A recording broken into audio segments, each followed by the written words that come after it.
Welcome and thank you for listening to Courage, It Looks Good on You, brought to you by Courage California. I'm Angela Chavez, Communications Director for Courage California, and I'm excited to have two of our partner advocates here with me today, Communities for a Better Environment and EnviroVoters. We'll be discussing our newly released state poll results, which zoomed in on the top priority for young Californians, environmental justice. But before we get started, be sure to subscribe and leave a review wherever you get your podcasts from. And connect with us on social media at Courage CA. Courage California is largely funded by donations from informed voters like yourself. If you'd like to become a supporter of Courage California, please donate at couragecalifornia.org/donate. One-time donations are greatly appreciated, but evergreen donations help us the most. Through Courage's 2021 polling, we learned that Californians overwhelmingly care about the environment and climate change. In fact, it was the top issue amongst young voters. But it's only through our new polling that was just released that we're getting results that really help us better understand what this means for the state and the future of our state. And with that, I'd like to welcome our guests today, Sylvia Arredondo and Matt Abularach-Macias, to our podcast. Thank you both for joining me today. Yeah, it's great to be here. It's a pleasure. So if you can give us some background about the organizations you come from and your role there so we get a better idea of just all the great work you guys are doing in California before we dive into this. Sylvia, I'll start with you. Yeah, Sylvia with Communities for a Better Environment. I'm the Civic Engagement Director. And CBE, we're a statewide environmental justice organization with 45 years of building people's power in California's communities of color and low-income communities in Richmond and in East Oakland in the East Bay, and here in Los Angeles in Southern California. And we achieve environmental health and justice by preventing and reducing pollution, building green, healthy, and sustainable communities and environments by providing youth and adult with organizing and civic mobilization skills, leadership training, legal and scientific research assistance so that they can participate in the decisions that impact their lives. And we also engage in local, regional, statewide, and national policy. And Matt, do you mind sharing a bit about yourself and your organization? Yeah, of course. Matt Abularach-Macias. I'm the Deputy Campaigns Director for California Environmental Voters. And California Environmental Voters is a statewide organization has existed for 50 years, and we are in the business of changing what's possible. We know we have the solutions to the climate crisis, but what we lack is the political will, and our job is to build the political will. We do a lot of work focusing on electing climate justice champions, holding them accountable to passing bold policy, and also building the support at the grassroots and grass tops level to make sure that policy on climate justice moves forward. And so for us, we really see us not just as an organization that is a policy expert necessarily, or an organization that has all the most scientific expertise, but the expert that does the political maneuvering to make sure that that policy can move forward and that the experts are heard when making policy in California. I feel like climate change and the environment is on top of everyone's mind right now. You know, just on my mind, there's the wildfires in Canada. I'm hearing about cyclones in Pakistan. And, everyone globally is feeling the effects of climate change, and environmental justice is on top of the minds of a lot of communities in California, but not necessarily all communities. So while we learned that young voters really care about this issue, it was important for us to do another poll this year. Because we learned about the top issues all throughout the state in 2021, we really wanted to dive into the thing that young voters care about the most and really get a better idea of what that means for California. California is so diverse in its communities and its geography. The environment has different definitions to different people, depending on where you are and who you are. Same with climate change. So we conducted a statewide poll that is brand new, just released. So we went all ages, all demographics. We really wanted to get a poll that was reflective of California voters. So we went super diverse on this poll. And we asked our respondents about the effects of climate change, its economic impact, and how to best enact change. So while these results are still very fresh, we have at least had a chance to take a look at the 2023 California environmental poll findings. And I'm curious as to what really stood out to you both about the polling results. Like, was there anything that was really surprising that you didn't expect, or did you see any major shifts in people's attitudes towards climate change and the environment? Matt, I'll start with you this time. Yeah, I think for me, this poll was not surprising. And that's because it's on trend with a lot of the polling that we've done the last few years. You mentioned the poll that Courage last did, right? And we're seeing similarity in result. What is, I think, not surprising, but kind of the continued trend that is important to note is that climate change is consistently the top issue on voters' minds. And I think that then what I find surprising is the continued disconnect between what policymakers and corporations are focused on and investing in versus what voters are saying is most important to them.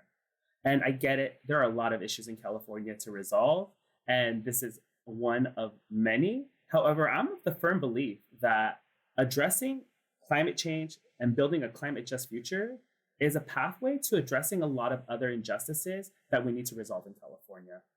Yeah, I would agree with Matt, right? This data is not surprising. It actually validates and underscores what our communities are experiencing, right? Black, Latina, AAPI communities, especially youth, right? In particular, we're the closest to these issues of climate impacts, environmental racism, right? When it comes down to it. And we see and feel and breathe and live day in and day out these climate change impacts. And what I want to point to is like two very clear examples that underscore, or at least one maybe, that underscore what this looks like and what we see from the polling results. Extreme heat is showing as a top, one of those results of climate change. And our communities are feeling that we have little to no place to cool off during the summer. Our communities don't have AC as readily available in our homes, in our apartment units. And so I know as growing up in a frontline community in Wilmington, in one of the communities that CBE organizes in, I didn't have access to AC. And we're feeling this day in and day out. As our summers get hotter, our days, we're just in heat. At night, it's still heat. There's no cooling effect. And this is largely due in part to the urban heat island effect, where our communities are not getting the chance to cool off at all in the summer. And we're experiencing higher pollution levels. And this is just a real recipe for heat-related deaths and illnesses. And I think that's really reflected in the poll if we start looking at the changes that people are experiencing. And it's coming more so true in the polling results year after year. I just want to add to what Sylvia's saying here, because people are already dying in California because of heat-related death. It's not something that's going to be just something of the future, but it's something that is currently happening now. And we need policy that is going to make sure that people don't die because of heat island effect. And it's not just, addressing the symptom of climate change, which is the extreme heat, and making sure that people have a resilient community, but also investing in the long-term policy making that will prevent it from happening or getting worse in the future. Yeah, I feel like there is a huge disconnect. There is urgency in California. There is major urgency in our most impacted communities, but our leaders just aren't acting with that same urgency. It really makes me think of this.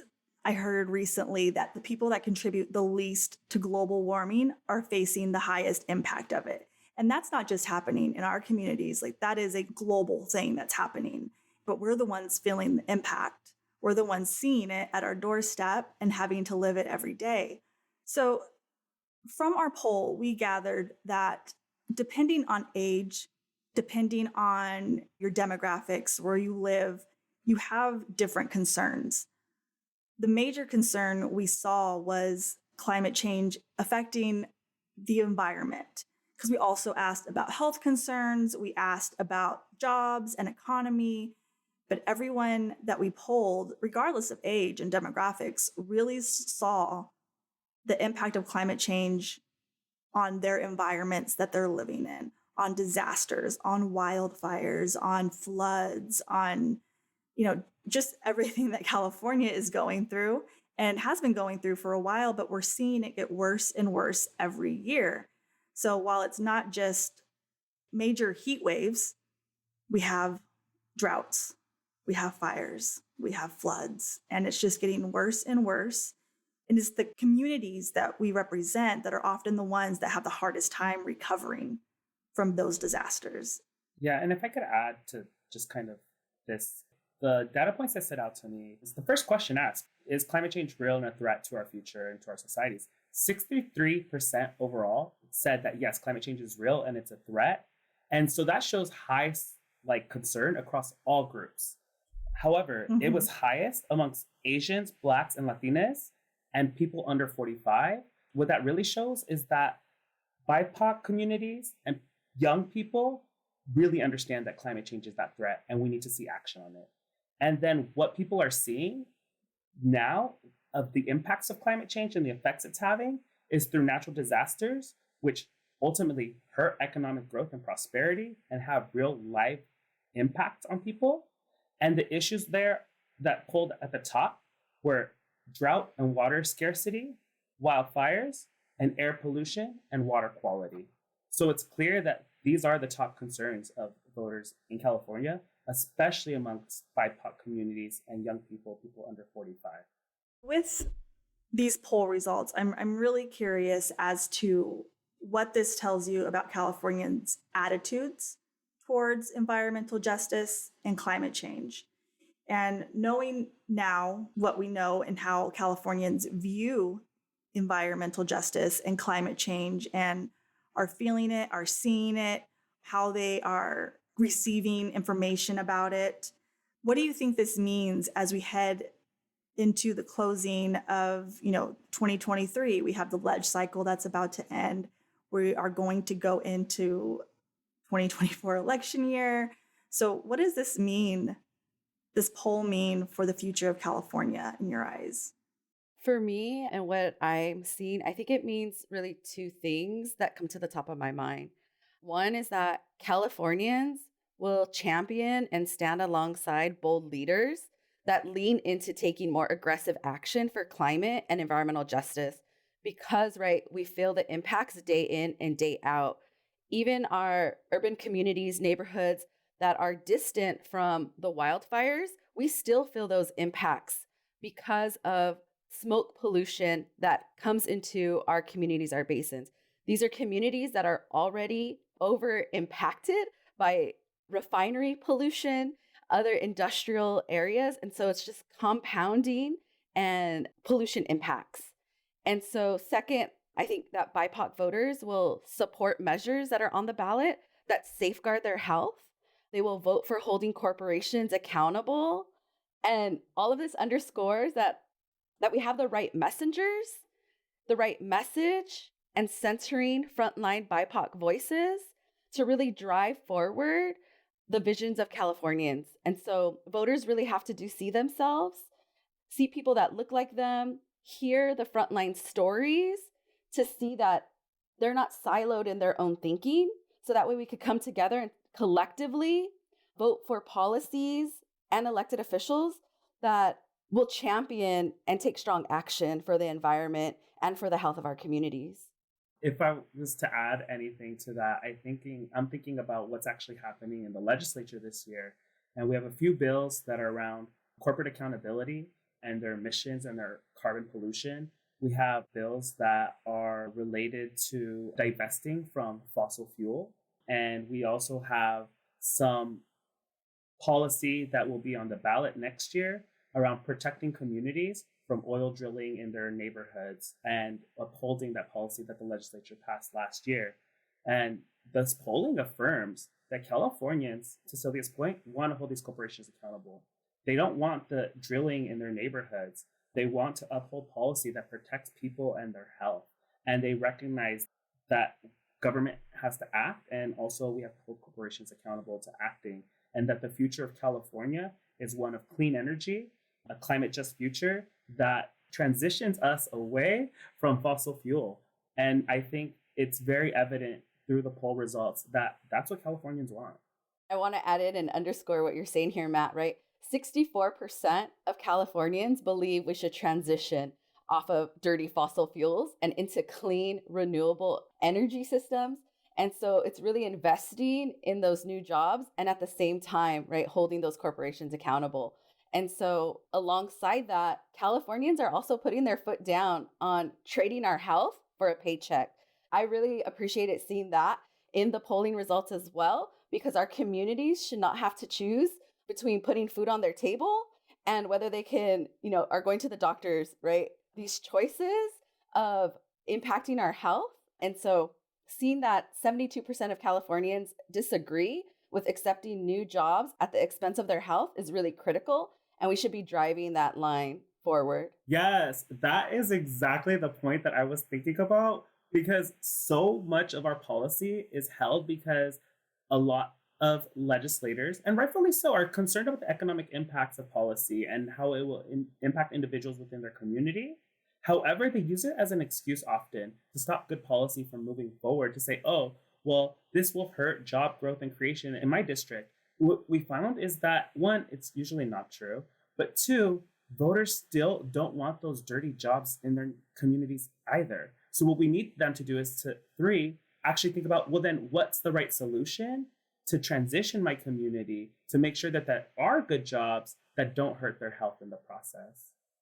The job one was really interesting because while Californians aren't willing to take the jobs, if you look a little deeper at the numbers, you start seeing that it's BIPOC community that are slightly more likely to take the jobs that hurt their health.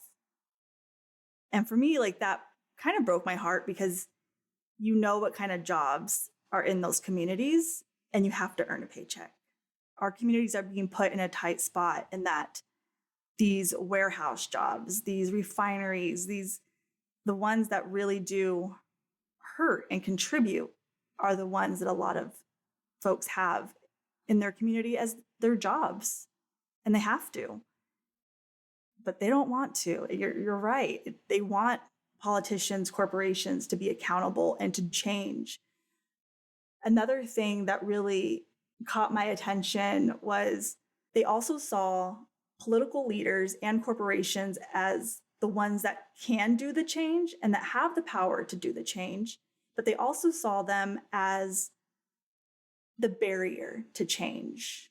As we head into the end of the year, the beginning of next year, what can we as individual Californians do, knowing that it's the corporations, it's the politicians that need to do it? What can we do as individuals? Before the individual action, I think what's really critical and what I saw and just, digesting the poll results and the experiences that we have as an organization and individually too, or what I, thinking about is there was a split on whether Californians can encourage politicians to address environmental issues. And, this is where I think the collective we could dig into a bit more, because we know putting pressure, educating our electeds, and working in lockstep with them, right? Having that inside-outside strategy, it does work, right, to make change. But what sometimes doesn't get uplifted, or not sometimes, a lot of the time, is that frontline leaders, our environmental justice organizations, we don't get credit for the work, right? It's the elected officials that claim the credit. And so I said, let's back up from that individual action. It's really about our elected officials bringing us into the fold more, bringing communities, highlighting our stories to put this message on a broader, platform. Because without acknowledging our frontline communities in this fight and environmental justice partners, climate justice partners who made this work happen, then other Californians will not see that their people power, their individual actions can make change. So I think where I'm getting here is that, right, it's to change perspectives. It's about bringing people to the forefront and centering the experiences that we've had and our victories as shared victories with the elected officials as well. And that's what's been missing. And I think that's why I'm seeing, right, in the poll results, Californians don't believe that, or there's a split on if they can actually make change with their elected official. And so that's where I wanted to start us off with before getting into that individual action. I appreciate that. Matt? Yeah, this is exactly where I was going to go. I think the framing of the question of what can you do as an individual, I would challenge that framing in a way, because so much of the propaganda of the fossil fuel industry is you as an individual need to change your ways and it's your responsibility to be better on the environment. And, there's just this corporate propaganda across the board about you as an individual. But what Sylvia said is what we need is collective action. It's through collective action that we are going to solve this crisis. And there's a question in the poll, question about what aligns with your economic outlook with respect to climate change. And the overwhelming response that people responded to was, I agree climate change is an issue, and I am trying to make small changes to help where I can. That was more than the rich can make change. That was more than there's nothing to do and there's no change to be made.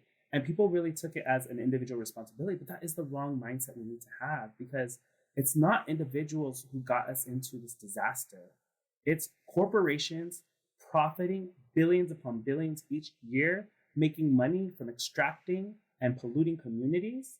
And that is where we need to make the change. It's going to take government holding corporations accountable, guiding the policy, and corporations changing their profit models so that it's not just about, what makes your shareholders happy, but what's actually beneficial to their social good and social welfare. And that's what we need to change. And it's clear that voters identified in this poll that the top ways to make change are voting and advocating.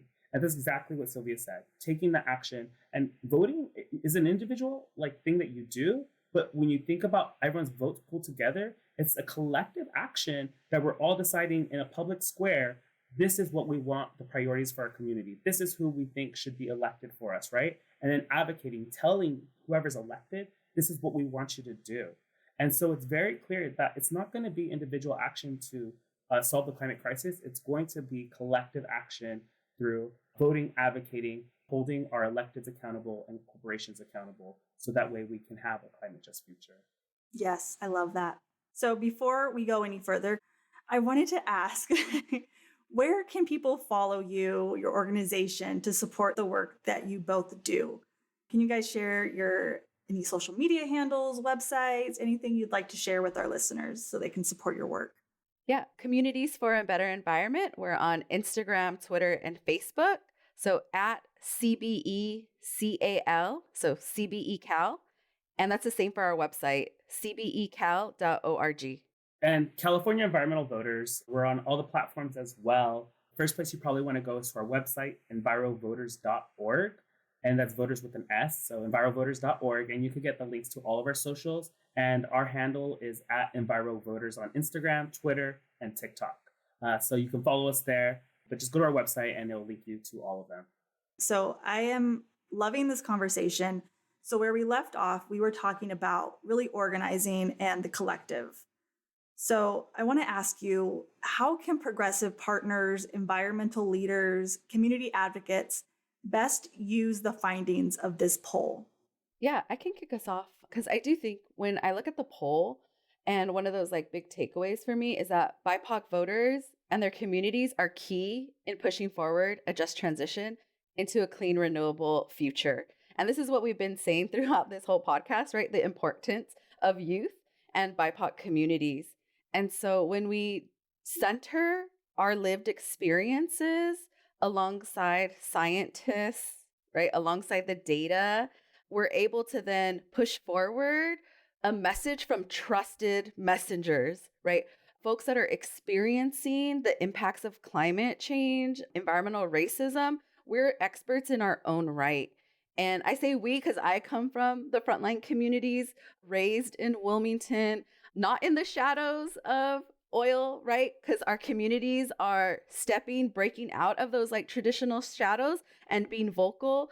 We're being vulnerable. We're sharing our, very real health, life-threatening experiences, right? I've lived through a refinery explosion.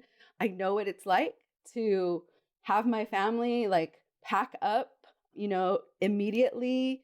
When I was a kid, I really have that memory of just the chaos of my parents putting us into a car, grabbing what they could.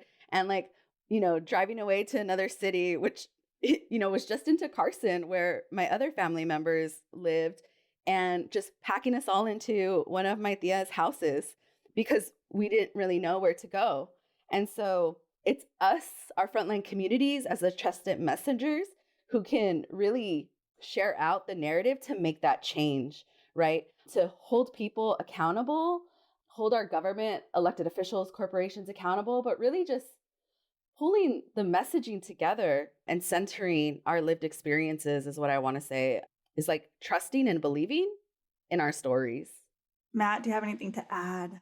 How do we get that message into voters' hands so that they too are aware of that their neighbors have the same feelings that they do, that they're not alone in this, and that there is a pathway forward, there's hope for the future, as long as they vote, talk to their legislators, elect the right people, and make sure that we can't continue to allow corporations to make decisions over our lives, that we have the power to make those decisions.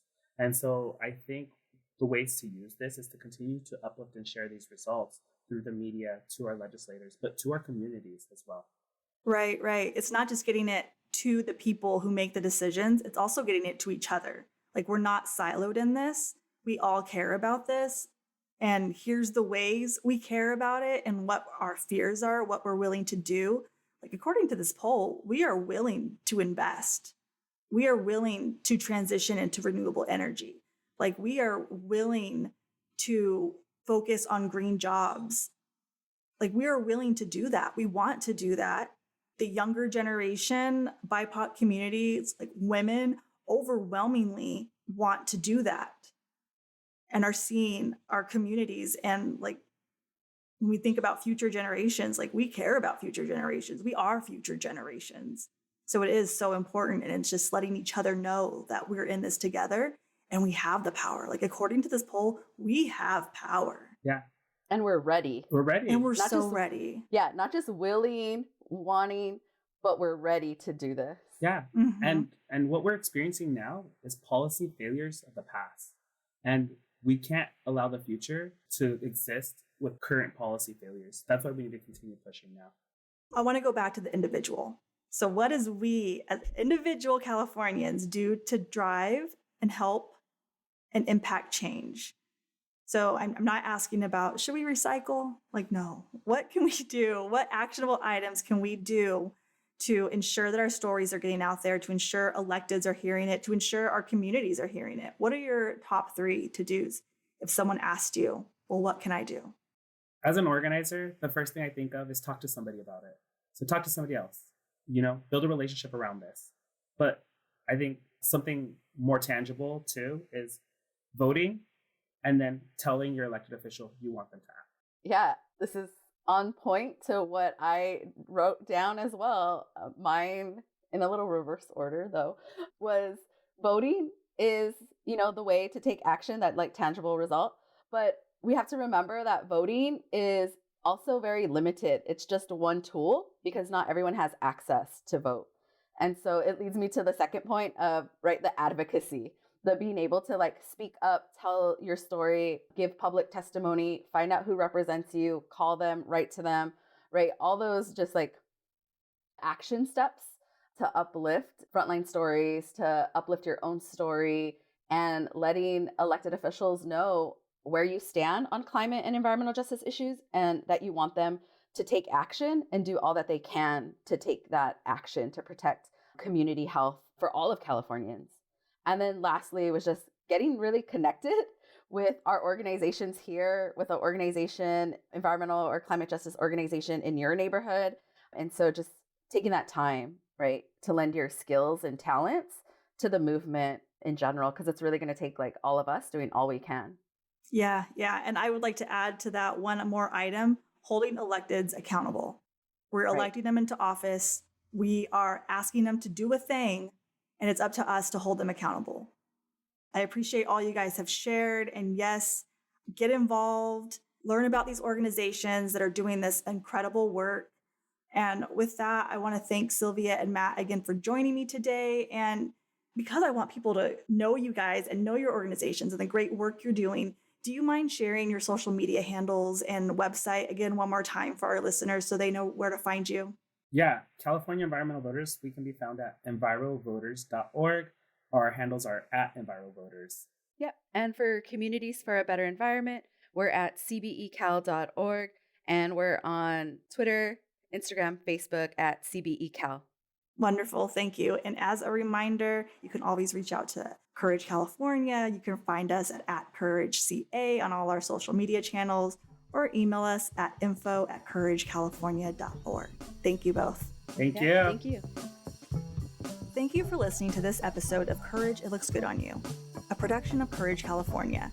Courage, It Looks Good on You is executive produced by Angela Chavez and Irene Gao in association with Flores Podcast Productions. Music by Big Quarters.